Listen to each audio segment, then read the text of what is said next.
First time I ever spoken here at the Baha'i Center. One moment, please. Yes. What? And now I would like to welcome our friend, our guest speaker, Ajit Giani. I should have written that on my hand.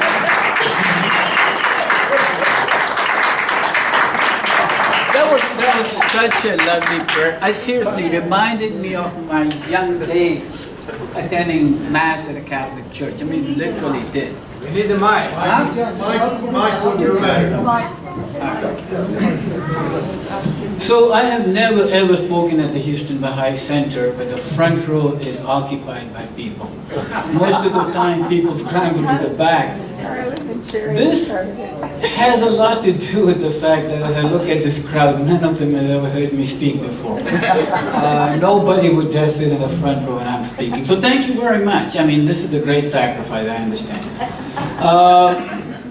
And I'm actually quite surprised because every time I go out to speak somewhere in public and I say to Martha, come listen to my talk, and she goes, no, everything you said I've heard before, I'm not done. So this is a pleasant surprise that Martha decided to come with me. I'm not going to give you the history of the Houston Bahá'í Community as much as talk about how the Houston community came to be, how it was formed, what was the impetus behind the formation of the Houston Bahá'í Community, and perhaps talk about some of the early figures of the Houston Bahá'í Community, who they were, what they did, how this thing all came about. But let me start off with this very basic premise. Baha'u'llah, the prophet founder of the Baha'i faith, gave us two institutions: the Universal House of Justice and the local spiritual assembly, a worldwide body and a body in each city. Baha'u'llah was succeeded by his son Abdul Baha, who was the head of the Baha'i faith from 1892 to 1921. At the passing of Abdul Baha in 1921, his grandson, Shukhi Effendi, took over as the guardian and the head of the Baha'i faith. And one of the tasks that he was given, he thought his most important task was the election of the Universal House of Justice. And he labored throughout his 36-year ministry in trying to create the conditions for the formation of the Universal House of Justice. Abdul Baha, in his will and testament, defined the institution between the worldwide body and the local body. He called it the Secondary House of Justice or the National Spiritual Assembly. But before we could elect a National Spiritual Assembly, 9 people who run our affairs nationwide, before we could elect a National Spiritual Assembly, we had to have local spiritual assemblies, which are the pillars for the National Spiritual Assembly. But before we could have local spiritual assembly, we needed at least 1 or 2 people in each city and in each town. The guardian, Shukhi Effendi, spent the early years of his ministry educating us. He put out a book called Baha'i Administration, which was supposed to tell us what Baha'i administration was all about: the National Assembly, the local assembly, the committees, the fund, everything. It was a process of education. And then the second book that he gave us is called The World Order of Baha'u'llah. It's several different letters compiled together in the World Order of Baha'u'llah, where he says we are building these national assemblies, we want to build these local assemblies, and here is the vision of the Baha'i faith. And he clearly states the vision of the Baha'i faith is to bring about the oneness of mankind, the elimination of all forms of prejudice, the bringing together all people around the world in a recognition that we are indeed children of the same God and that we could live together in peace and justice and harmony. So that was the goal. After he had given it some time, 15 approximately years from 1921 to approximately 1937, he then wrote almost a plan, and he called it the first 7-year plan. The first 7-year plan was to last from 1937 to 1944. It's a very simple plan. Let's have a Baha'i in each city. I mean, literally, that was it. Let's send Baha'is have a Baha'i at least in one city. in every city. Let's have Baha'is in South America. Let's have Baha'is in Central America. Let's have Baha'is in Africa. So wherever there was a large number of Baha'is, and there were some places where we had a large number of Baha'is, he asked them to go, scatter. And there were people in different communities that would sign a piece of paper and make a pledge. I am going to Houston. And the first person that came to Houston, and I want to...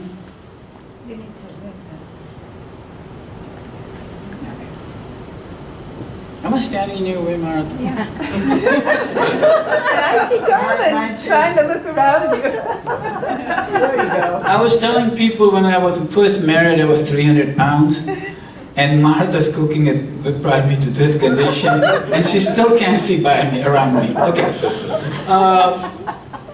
The first person to arrive in Houston was a woman named Dolly Beal. Dolly Beal came here from Los Angeles. Originally, Dolly Beal was from California, from Ohio. She had moved to California to be an actress, and basically all her roles were B movies, act roles.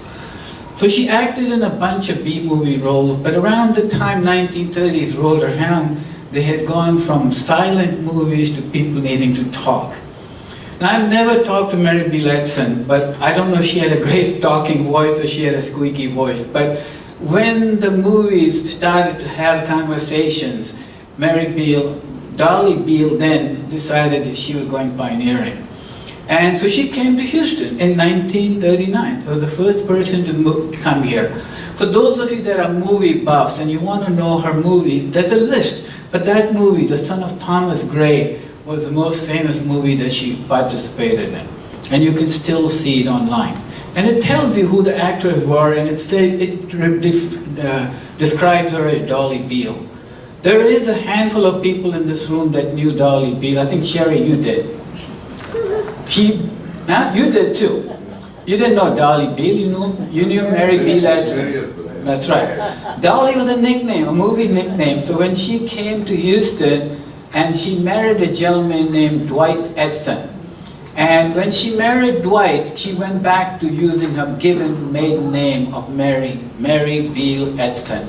Dwight Edson, for those of you that don't know anything about him, was a very famous, rich fellow who worked for Humble Oil Company for many years. Then around 1920 started his own oil company under the name of Edson Oil Company. It was not Hunt Oil Company, it was Edson Oil Company. He started his own oil company. After he passed away here in Houston in 1967, Mary Beal hung around here for a few more years and then went back to California where she passed away. So over the years, there was somebody here who had a home, and tons of travelers came through Houston. Some well-known names, some not so well-known names, but there was a constant stream of people that came through Houston, San Antonio, Austin, and you can see the names of some of these people if you're interested. By the way, my hope here is that the Assembly will ask somebody in Houston to actually write down the history of Houston. So I'm giving you an outline of what this history might look like. And I have tons of documents that I have not put up here, but perhaps somebody who's interested in writing the Houston history. I started and gave up very quickly. It's called being a quitter. Once I left Houston and moved to Austin, I go, they don't care, so I didn't write it. But somebody in Houston should actually write down the history of this Houston community. Friends, we often don't recognize how far this Baha'i community has come in a very short period of time. Imagine yourself living in the early days of Christianity, between the crucifixion of Jesus and the conversion of Constantine to Christianity. Those people running around holding meetings in their homes, having small meetings. This is exactly where we are today. This is exactly where Christianity was in those days. Christianity became a world religion when Constantine decided he was a Christian and therefore everybody in Rome was a Christian. I'm waiting to convert the first king so that he could make some kind of declaration like that. Anyway, so let me I want to tell you about Max Greven. Very few people know about Max and Ines Greven. Max Greven worked for a cotton exporting company. The cotton exporting company was located, headquartered in Houston. In fact, the headquarters were, Garland, you probably know, the headquarters were in Bel Air, huge big building.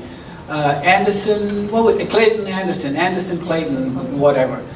So he worked for them. They sent him to Germany. So he was in Germany for a number of years.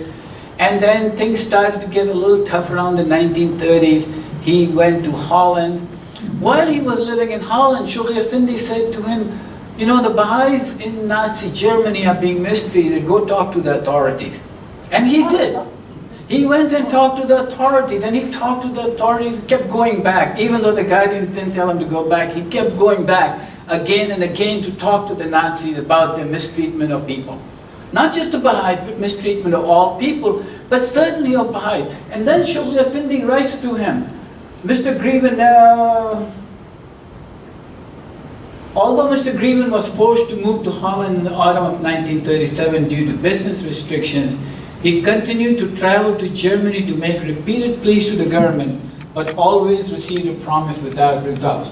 Finally, the Guardian wrote that further pleas might have the effect of displeasing the authorities, and shortly thereafter, the war closed all doors of hope. But he kept going back and talking to the Nazis, he kept trying, he kept working. Finally, Shoghi Effendi said, enough already, quit.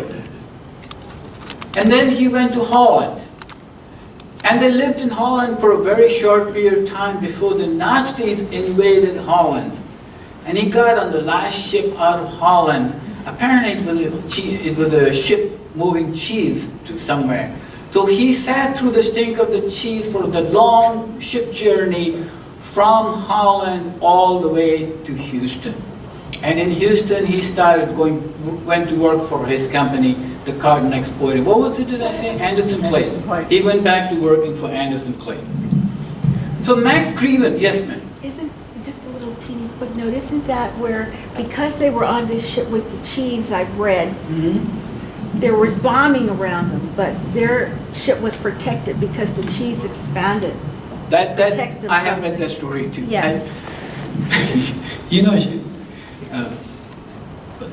I forgot to say something. I want to thank Mehran for arranging all this and really going out of his way to do this.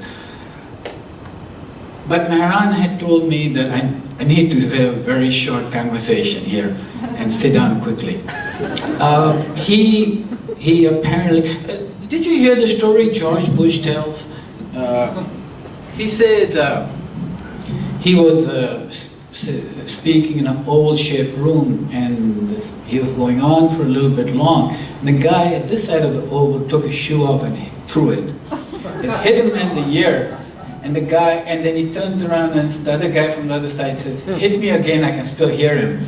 So I'm worried about Mehran throwing his shoe at me, so I'm just, you know. Friends, for those of you that are interested in the history of Houston, make sure you look up all the correspondence that Max Greven had with Shoghi Effendi. It says, dearest co-worker, just a word to assure you of my ever-deepening gratitude and admiration for the efforts you are ceaselessly exerting on behalf of our oppressed brethren. Baha'u'llah is no doubt watching over you, and the beloved is well pleased. Pleased with your historic endeavors, is well pleased with your historic endeavors. Whatever the outcome, you have won for yourself an abiding place in the affection of the believers. I think so. If you're writing about the history of Houston, make sure Max Greven is noted in there. What did I do with it? Too many pockets. We have purses. I have thought about that. So here's how we became what we became. Dolly Beale Edson arrived in '39. Max and Ines Greven arrived in 1940. David and Virginia Speedlock became Baha'is in 1941. So the number says 1, 3, 5. We're growing. We're getting to the number 9. Ines Butterfield, who was ex-president of the Federated Club, became a Baha'i in 1941. Don and Doris Corbin moved to Houston from Freeport. They actually came from Seattle but had moved to Freeport. Then they moved from Freeport to Houston, and so we had 8. Charlotte Sterrett moved here from Corpus Christi in 1941. Mr. and Mrs. Clark Pollard moved here in 1921, and hallelujah, we had an assembly. The first assembly elected in the state of Texas.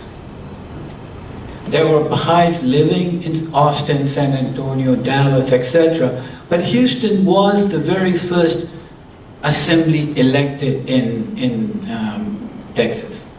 This is what these people look like, and their names are at the bottom. There seems to have, in those days they used to allow 10 people in an assembly. I can't figure out who's not an assembly member. There's 10 people in this picture. It's 11. 11, okay, 11 people. I can't even count. Okay, there's 11 people, so they probably just said, hey, we're going to take assembly picture, you want to be in it? Everybody got together and took a picture. Martha? On your previous thing, the last 2 that moved in made 11, so this is maybe the whole community at the time. Maybe. I mean, I'm not totally sure. But if you were writing a history of the Houston Bahá'í Community, this picture certainly belongs in your history book. Okay? So, they were holding meetings at 58 Briar Hollow, which was the home of Mary B. Letson. They were holding meetings at 3409 Vernon. By the way, Vernon is right here, 77006. I just looked it up online, and it said it's an original 1910 house. It has been remodeled on the inside. So I was telling some Baha'is earlier today that, that's a house you need to buy. But they used to have huge meetings at the home of Ines Butterfield. They used to meet at the lounge in the Warwick Hotel, and then they also met at the YMCA downtown. Now, if you notice in the picture, there was not a whole heck of a lot of diversity in that picture. Everybody looked approximately the same. But Shoghi Effendi was really pushing hard that we need to, Baha'u'llah's principle of the oneness of mankind does not allow us to not go out and actively give the message to people who are not necessarily the majority community. And the YMCA actually proved to be a good place because the YMCA was in those days integrated. The words. Yeah, that was part of their philosophy. And also, one recognizes the effect of Jim Crow laws in Houston at that point. I mean, they were strictly enforced Jim Crow laws in Houston. For those of you that do not know what that means, it allowed for people to have segregated meetings and exclude somebody they did not want to include in their meeting. And Jim Crow laws did not end in Texas till 1960, 59, 60 or some such thing. The Jim Crow laws were enforced here, and not just in Texas, but all over the South. So when they were holding meeting at Mrs. Butterfield's house, one of the neighbors turned her in, and the FBI showed up at the house, said, what are you doing here? Why are you having integrated meetings here? So they explained, according to somebody, Mrs. Butterfield said it was a great opportunity to explain the Baha'i faith to some of the FBI. Mary B. Letson reminds us that when she used to invite people to her home, she would call the cops and say, I've got a bunch of people coming to my house and they are all different cultures and races and ethnicities. Don't you bother my guest. Her house, by the way, has gone away. It has disappeared because that area was converted into high-rise condos and office buildings and things like that. But apparently it was a magnificent house. I've never been there, but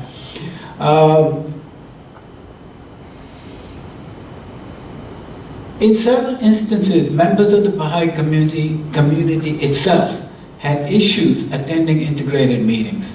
The National Assembly seemingly refused to allow any deviance from the clear principles. And I'll show you a letter where the local assembly is saying to the National Assembly, we'll do exactly what you want us to do. There will be no more of this nonsense allowed in the Baha'i community. Yes, ma'am? It is interesting that there are no Persian believers in these first groups of... No, there was not till 62. Buddy showed up in 62. I'm serious. Buddy was the first guy to show up here. But no, there was a time when Shoghi Effendi wrote to the Persians and told them not to go to America. Ask Moin Rehani that story. He'll tell you that story. Okay, but yeah. Houston hosted many well-known teachers in this area. Mr. Gregory came out, just kept coming back and back. Once the assembly was formed, Louis Gregory came here tons of time. He spoke at Prairie View A&M. So far, I think I've found 6 instances of him giving talks at Prairie View A&M. Dorothy Baker spoke in 1941 at Inez Butterfield's home. Amelia Collins, Leroy Oyles, William Sears, Mr. Khadim, Eulalia Bobo. Who knows who Eulalia Bobo was? He was a sister of the boxing champion Joe Louis. And she had a convertible Cadillac with the top down. These are stories, second-hand, third-hand stories, but she would drive with the top down and put the fear of God in everybody she met. She drove all over the South in her Cadillac. She came to Houston a lot. The closest, well, I'm not going to do that. There's somebody very strong I have met over my life that reminded me, like Eulalia Bobo must have been like Lola Baker. I mean, that strong a person. So, can somebody read this for me, Martha? I need a drink.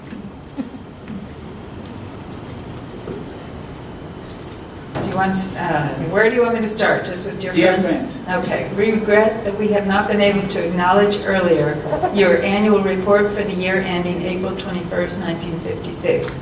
But we assure you that we have reviewed it a number of times and have incorporated in various reports and studies the information which you supplied. The National Spiritual Assembly wishes to congratulate you on the number of new believers which you enrolled last year. Very few communities in the United States did as well or better. We were particularly gratified to know that this achievement was the result of your fireside teaching program. It is another proof of the effectiveness of this type of teaching which the Guardian so strongly emphasizes.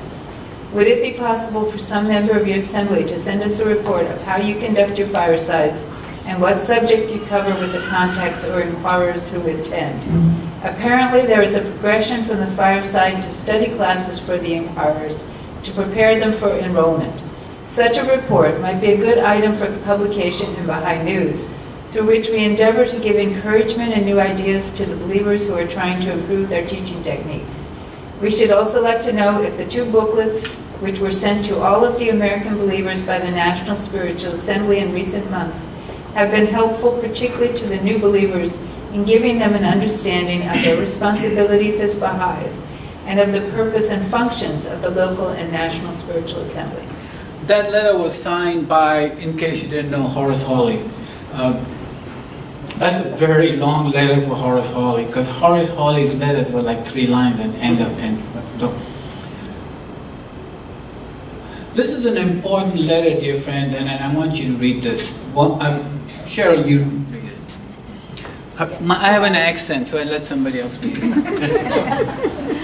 We all have accents depending on where we are in the world, but I was in Scotland recently, so I had an accent there. Dear Baha'i friends, we are very happy to have your letter of January 31st giving the interesting details of the progress made since Mr. Gregory's visit. His teaching work has surely brought a great spiritual reinforcement to the cause in Houston. Your letter refers to the fact that 4 believers have not attended these meetings apparently on account of their unwillingness to be associated with any public difficulties that might arise from race prejudice. Let us hope that this attitude can be replaced by a deeper understanding and the courage which always comes when we sincerely follow the truth. If, however, there is any administrative problem involved, Please let us know what the National Assembly may be able to do. Please accept our loving sympathy for the loss sustained by the believers in the San Antonio area through the death of Mrs. Moister. With kind regards. So here's what is happening, dear friends. This is just simply our growth. We need to recognize this. That when we first we came to in Houston as a Baha'i community, there was white friends, black friends, every color, race was mixed in here. But those white friends that had come here out of the Jim Crow laws and etc. were uncomfortable, in fact, in going to mixed race meetings. They just were. And the National Assembly is guiding the Houston Assembly and saying, here's what you must do. Here's how you must deal with this issue. Let Sherry. If you want someone to read. Oh, you want to read it, Sherry?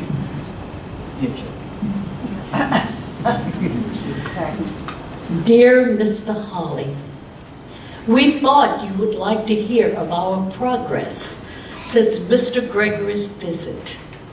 Attached is a copy of a program that covers only the public meetings planned before his visit.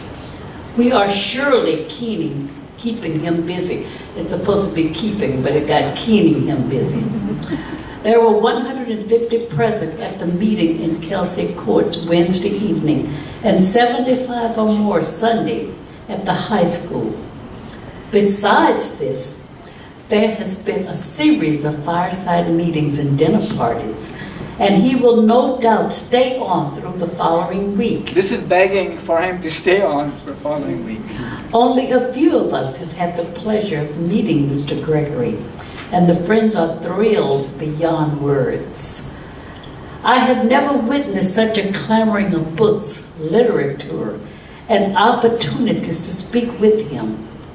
Sunday, after the meeting, several carloads came on to the house at 3409 Mount Vernon for supper and didn't want to go home. It's almost like the host is Till saying, 11 o'clock. please go, I want to sleep. Oh, keep going. There's something here I want to, yeah. Keep, give it to one of them. It was obvious, all a part of Allah's plan, that the way he opened for him before he came to Houston. 4 of our members, including the Griffiths, have not attended a meeting fearing notoriety, but they may be shamed into coming. Not one of their personal friends, white, will listen to them and are attending every meeting, bringing friends and literally sitting at the feet of Louis Gregory. Mrs. Griffith definitely reported us to the district's attorney office as violating the Jim Crow law. But we have cleared ourselves with that office completely. There are dozens of places where we can meet as per the attached, where there's no segregation and we're going to the Negro districts with no objection whatsoever on the part of the inquirers. One very lovely woman came out on the bus Sunday in a packed bus, the only white woman. She commended, she was amazed that she had no feelings whatsoever as a Southern woman that would never have been before she heard of the faith. Very fine, broad-minded business and professional men are coming, both Negro and white, and very interesting in the representation of the armed forces, particularly a military escort of lieutenants and the sergeants from the Ellington field. Mrs. Butterworth has opened her home to all inquirers, and the majority is well represented at all meetings. There will never be the problem of prejudice members again. And I want to stop here, dear friends, and I want to point something out to you. The National Assembly has told our local spiritual assembly, anybody that wishes to attend a Baha'i meeting must do so. recognizing and understanding that there will be an integrated meeting. We cannot, will not countenance a segregated meeting. The National Assembly has guided them.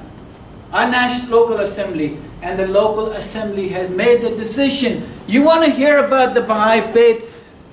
Our principle of race unity will be the first thing you will hear, and it will be told to you, and you will clearly understand. If you come to a Baha'i meeting, that there will be a mix of people of all races and cultures. The National Assembly has a letter, and whoever writes the history needs to get a hold of that letter. National Assembly saying to the local assembly, educate these people, you cannot ever again allow these people to raise their head. Period. It's a very strong letter. You need to find it. This is an important letter because I want you all to know this.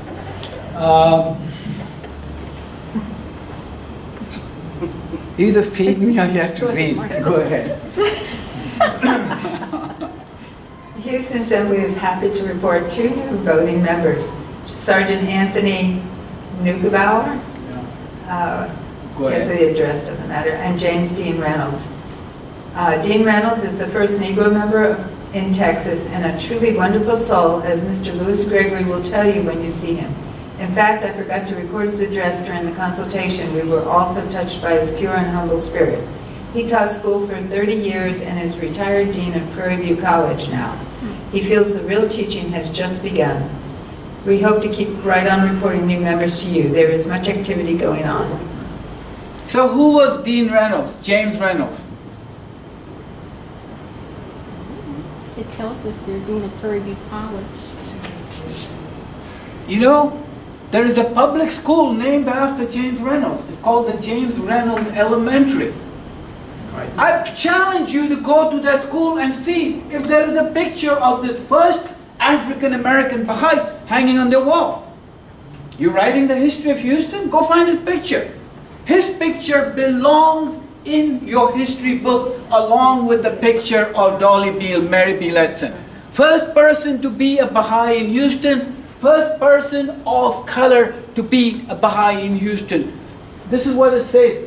This is what their website says. I swear I discovered this by accident researching his life. His nephew lived in the house next to the Baha'i Center on 2121 Oakdale. His nephew sold the house, and his nephew now lives in the northwest Houston around the 1960, going up along 45.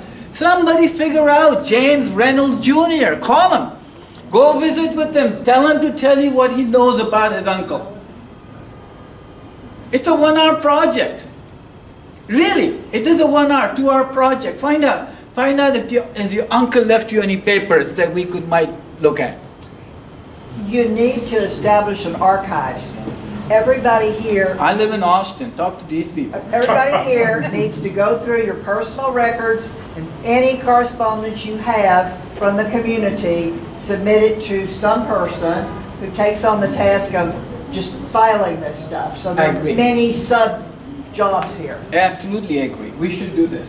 But James Reynolds Elementary, guys, somebody, zip code is 770, what was It's it? about a mile and a half from our house. Is it? Oh, yeah. Can you? Okay, she's going to get you a picture of James Reynolds. She already volunteered. Yeah, I know exactly where it is, yeah. Edward Gray and Walter Powell, 2 people became Baha'is in 1946 through the efforts of Mr. Gregory. These poor people went to the YMCA to lift weights, and Louis Gregory showed up. Life was never the same for these 2. In the 1950s, the faith grew, people coming in, new people joining the faith, etc. And in 1951, we filed for incorporation papers. The incorporation papers were filed by a gentleman, a lawyer who was a member of our assembly then, named Matthew Plummer. Matthew Plummer Jr. is a dentist who told me one day that he remembers coming to Baha'i Sunday school as a kid. He's in a building right across the street. Matthew Plummer Jr., the dentist. Go talk to him about his dad. Go talk to him about his young days as a Baha'i. What happened? I bet you've got lots of stories to tell. He may even have some of his dad's books sitting around. He was an African-American. Yeah, the African-American lawyer, and his son is a dentist. Houston sent many people overseas. We started to grow so fast. There were so many Baha'is. We needed to send people wanted to go overseas.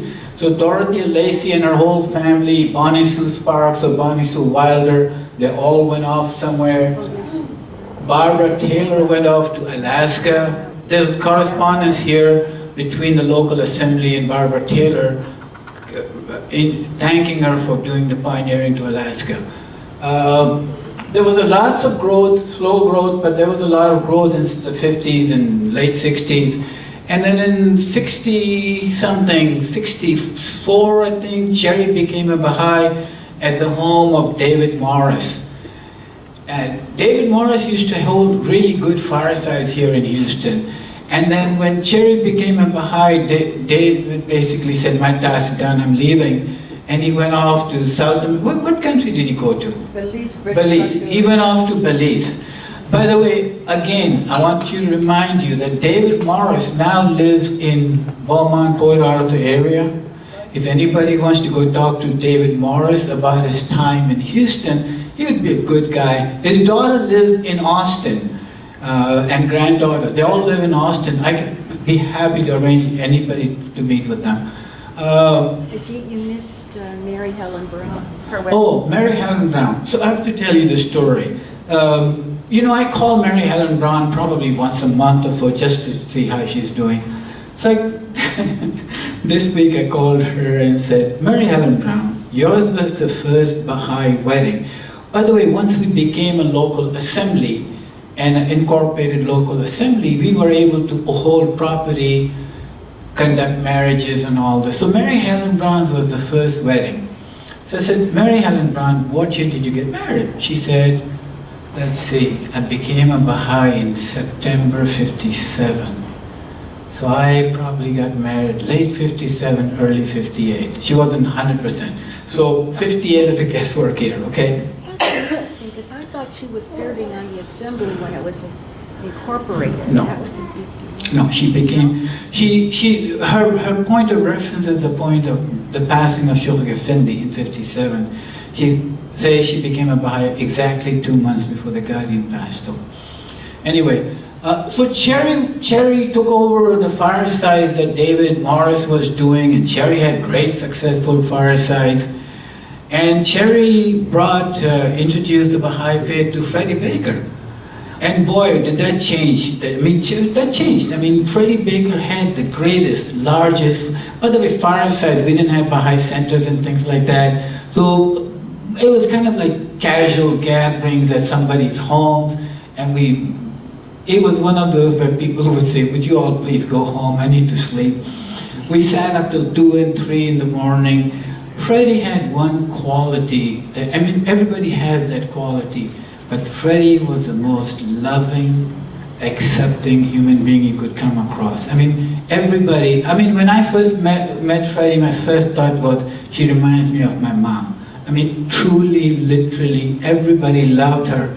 There were hundreds of people who came into the Baha'i faith, and you can, Mark Webber and Baby Lee, and I can think of some names of people who became Baha'is at Freddie's fireside. In the later years, Herbert got ill, Herbert got a little sick, and Freddie's fireside was discontinued. Martha started doing fireside for a number of years. She had very good firesides. She would even let me show up some of the time.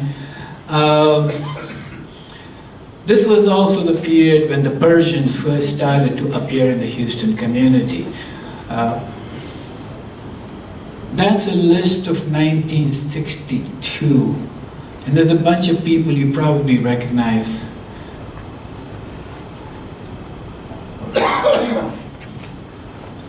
That's a list of 67. Cherry, are you listed? I should be, because What was your name then? Hughes? Yeah. on Rosewood, Yeah, I see it, yeah. 77004. I mean, amazing. Yeah.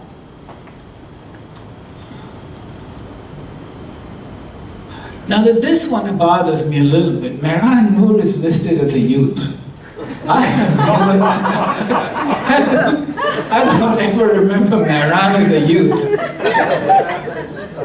Were you telling them your real age then, Mehran? What's the deal here? Anyway, this sort of shows the growth and expansion of the community. We are growing, we're doing everything we can to grow. And around 1969, there was a fellow in our community named Frank Vininger.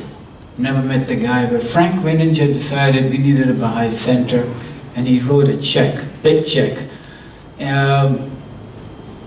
We wound up in around 68, 69, I think it was 69, that we acquired this building.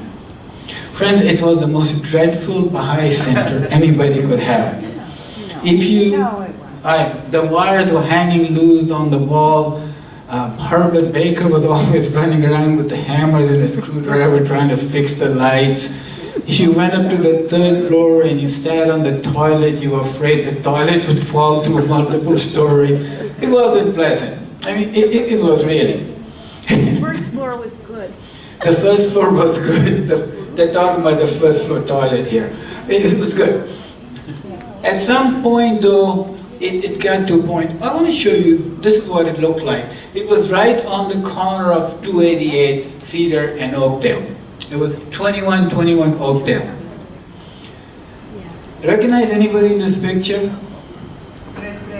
Fred Bell, Cliff Wasom, Mr. Nuria. Mr. Nurian. I think that guy standing with the hat, that might be Max Locker. I'm not sure. Wait, She's too skinny. He's too skinny? Okay, all right. Wasom, Martha said. With Cliff Wasom, it's obvious. Cliff, you know, dear friends, Leaning against the... yeah, it may be more in leaning against the pillars. Yeah. I want to tell you guys something. As you know, I served on the board of Interfaith Ministries for 9 years. And in our old building, there was a wall of honor. And the wall of honor represented those people that had helped with some of our work that we do. And under the Meals on Meals category, there was Cliff Wasom's name was mentioned prominently. In essence, he went there, he picked up the meals, and he delivered it to poor people. There was no mention of this in the Baha'i community. Cliff never told anybody, but his name is there was on the wall of honor. So, anyway. I think I saw you just somebody passed over. Did I see you? No, next one. You know how quickly you let's go. So in terms of growing into a community, we decided around 1982 that we were going to build a new Baha'i center. We had Mr. Naji announced as the architect, Fred Bill as the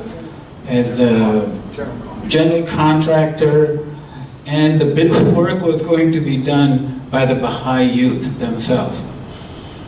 Friends, I went for 2 years between 82 and 84 not seeing my kids at all. Seriously, every Saturday and Sunday we were at the Baha'i Center working. It's okay if it doesn't open. We were at the Baha'i Center working, and I can tell you one story that might perhaps tell you how good we were. You put there's a stud in the wall, and you put sheetrock on top of it, and you nail the sheetrock to the stud. There was one guy who was sitting here, and he had about 10 nails in the same spot. I go, what's going on? Because I'm having trouble finding the stud. I always say thank you, God, for not letting the center fall off on our heads, because nobody, except for Ford and Fred Bell, nobody knew what they were doing. I can tell you a story here. So when we first started to work on the center, we had just put the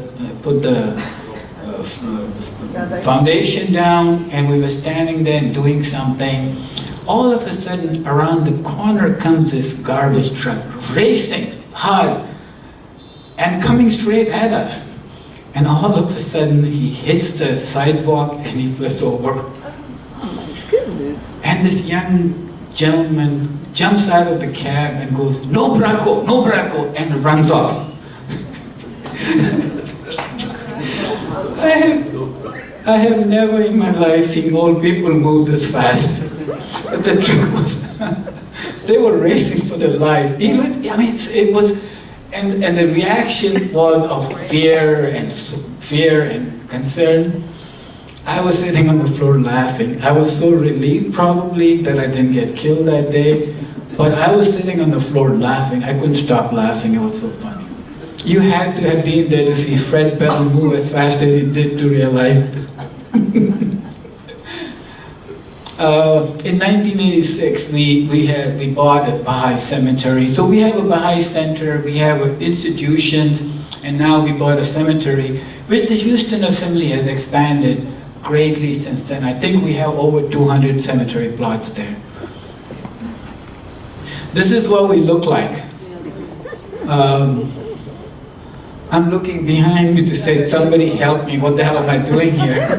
That's the guy with 9 nails? Huh? That's the guy with 9 nails. No. That I'll tell you his name later. You know him well. This is the framing. I put Ford and Mr. Bell here because they were really the two main figures in this thing.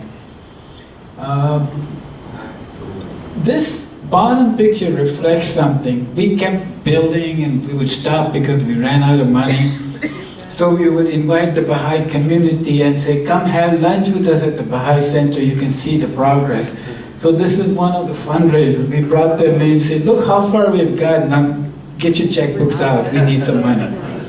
It was pre-grand opening. Huh? Pre-grand opening. Pre-grand opening. I promise you I know everybody in this picture. Hurmat Bastani, Hassan Dashtizadeh, Dar Brashaw, Fred Bell, Ajit Giani, Paul Perry, Jack McCann, and Bob Threadgill. Mark Threadgill. Bob Threadgill. Oh, Bob. Bob Threadgill. And this is what the Baha'i Center looked like. Friends, my time's up. I have a lot more to say, but you know, I'll tell you a couple more stories. Here's a couple of pictures I want to show you when the Baha'i Center was finished. There's Ed Bell and Sharon. Ed Gray. Ed Gray, rather. Ed Gray. That's Herbert Baker. And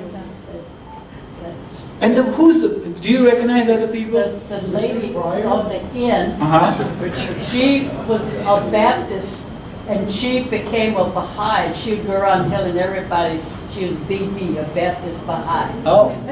Isn't that Larry there? And Gil Rucker, and the guy in the middle was from Samoa, and I'm trying to recognize the guy.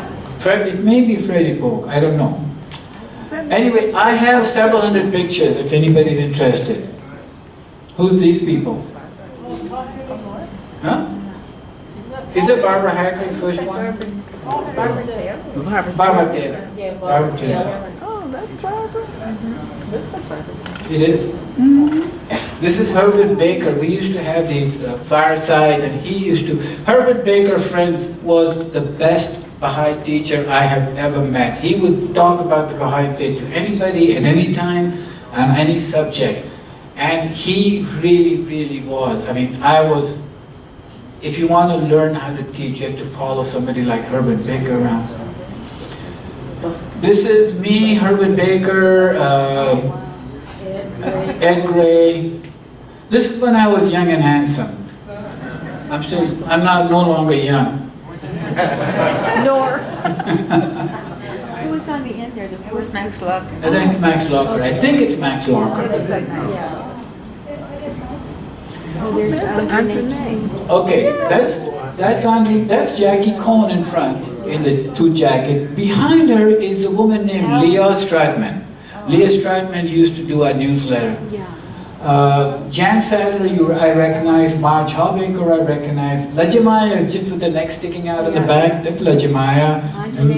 Melanie Mozoon. Andrew King. John Sadler.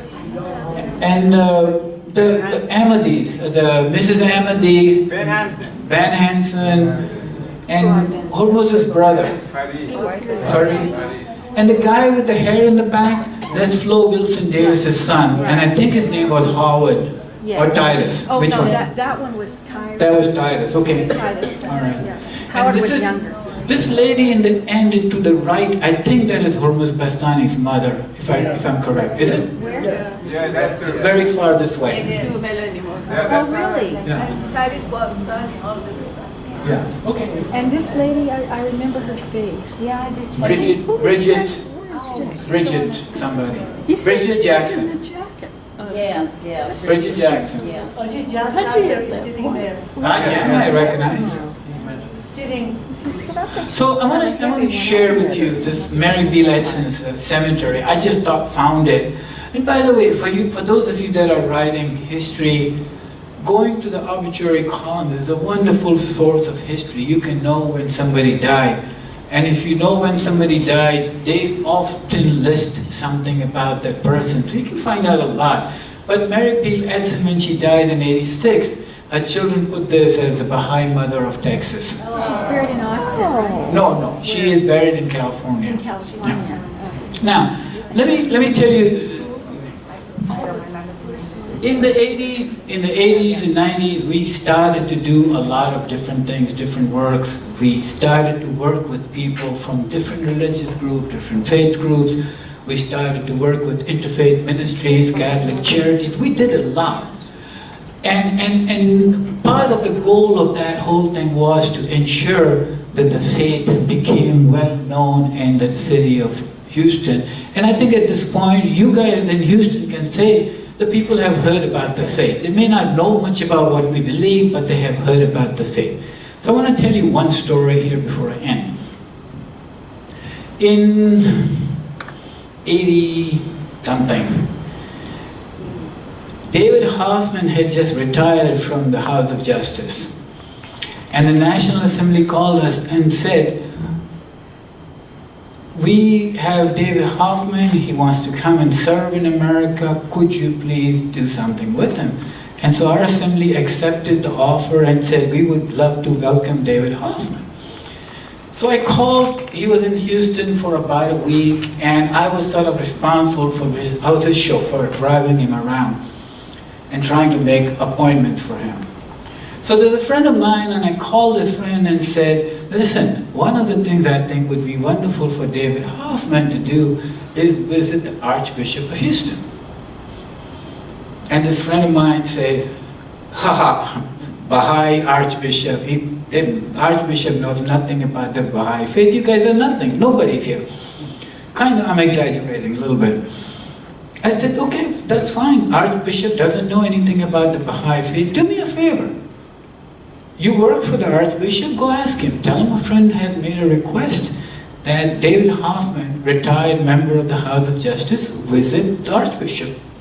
So then a couple of days, or next day, we got the call and said, Archbishop will see David Hoffman. I went, fine, we made the appointment. Office was right down here on San Jacinto. Show up with David Hoffman. And I was impressed when I walked into the Archbishop's office. His living room was really big area, sitting room. We sat down and the secretary said the Archbishop will be with you shortly. And then we go into the Archbishop's office. His office is bigger than my living room. I mean, huge.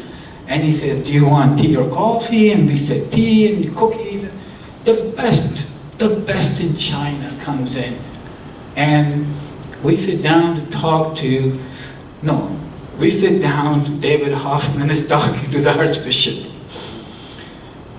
So the first thing the Archbishop says when we walk in, he stands up and he shakes hands with David Hoffman and says, so Mr. Hoffman, tell me about what's going on with the Baha'is in Iran. That was the first thing he said without us prompting anything. So I'm looking at this friend and going, he seems to know something about the Baha'i faith if he's asking that question. So we sat down, we chit-chatted for a little bit, and David Hoffman had written a new book on Baha'u'llah that he said, I'm here, I want to present you this. But you know, the main reason for me coming is to tell you a little bit about Baha'u'llah. So Archbishop says, okay, tell me about Baha'u'llah. So he goes, he is the king, the glorious, the almighty. And he's quoting the book of Isaiah. Brilliant. And as he's quoting it, David Hoffman's standing up, almost standing up in his chair. And the Archbishop is kind of leaning forward, listening. At the end of this tirade from Hoffman, Archbishop says, you mean to say you believe Baha'u'llah is the second coming of Jesus? And he goes, exactly! He slammed the table so hard that the Archbishop kind of leaned back. I leaned back, I'm not saying anything. So when all was said and done, suddenly David Hoffman calms down. We get in the car, he sits next in the passenger seat, and I'm telling myself, don't say anything, don't say anything, don't say anything. He looks at me and goes, Ajit, if Baha'u'llah can proclaim to the Pope, I can certainly proclaim to the Archbishop. I go, of course, Mr. Hoffman, you can do anything you want. Anyway, the good news of the story is that this friend who arranged this appointment is still a friend. True, Garland, are we still talking to each other? I had to tell the story. This was when Garland was working for the Archbishop as the chief ecumenical officer. Huh? Any follow-up? The follow-up on that is that I served in a committee of the ADL called the Clergy Leadership Council, and the first time I went to that meeting, Archbishop Fiorenza, by then retired, was there, and he came up and he introduced himself to me and said, hi, I'm Joe. Archbishop Fiorenza, he calls himself Joe.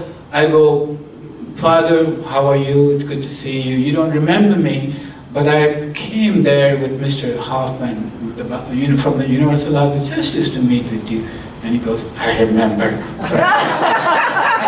Friends, I mean, there is so much history. I hope that you in Houston will write down the history. You will start documenting the history of this community, because this is such a rich community. It is so well endowed. There is so much in this community to offer. Baha'u'llah says the condition of our growth is unity. You get together, unite, you can achieve a lot. Thank you.